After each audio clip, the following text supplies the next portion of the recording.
Katie and Michael Barrett are here with their little Elizabeth, and also Susan Schwartz is a clinical director of the Institute of Learning and Academic Achievement at the New York University Child Study Center. Good morning to everybody. Good morning. Good morning. So let's get to it, because some people think that when children this age can actually read a word or say a word they see in a book, it's possible they've just memorized it. So our producers basically created a list of words, and you don't know what these words are, right? So I'm going to show them to Elizabeth, if I can get her away from the books, and show her, Elizabeth, can you read this word to me?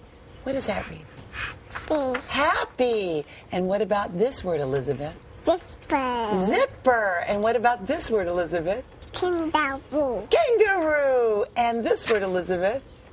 Flower. Flower. And these are words that she's seen in books, obviously. Elizabeth, what about this one? This is a sentence.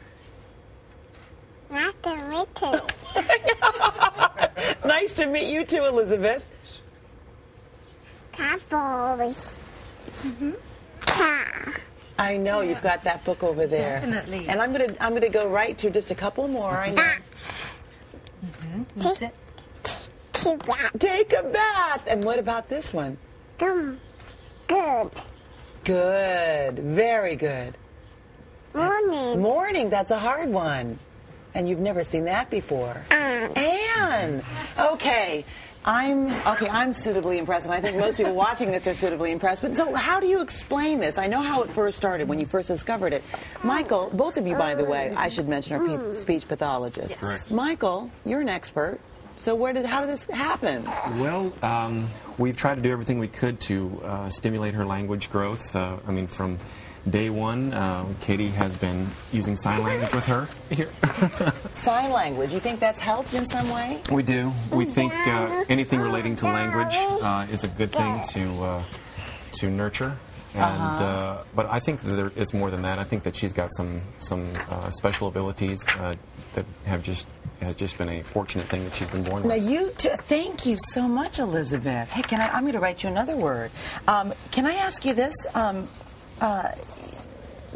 Is this genetic, do we think, Susan? Is that what we're thinking this might be? Thank you. I think she has extremely well-developed visual perception and visual memory. I think that Katie and Michael have done a great job giving her a lot of multisensory input. So she sees things, she's talking about them, she is signing, and she's using all of those skills together. You've gone public with this because you're basically looking to see if there's something else you should be doing, and you want to get some expert. Thank you so much. Help on that. And is that what's going on? Exactly. We never dreamed there would be this much interest, really. We went to our local news affiliate just because we couldn't get anyone else to return our calls as far as professionals. Here's another word. What about that word? Hard to read cursive. Baby, you read cursive? Baby, she can read cursive? Oh my goodness gracious! Didn't know that, but the point is that if you ever have some behavioral issues, all you got to do is put up a word, right? Well, we'll see. We'll see. But the point is, so the thing about this is that would there be any advice to anybody listening who's got a child who wants to be able to create reading early? Because obviously reading is such a great key to life. It is, but I think first of all, we really want to say that you have to have reasonable expectations. It's not reasonable for every child to read at a year old. There are some things parents can do to promote early literacy and language learning.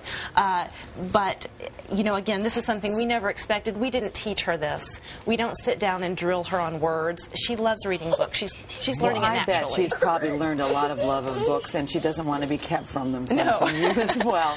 Thank you. We're going to be talking to you a little later in the broadcast and find out some more information. But thank you so much for joining us early this morning, Michael. Thank you. And Katie and Elizabeth and Susan. Thank you so much.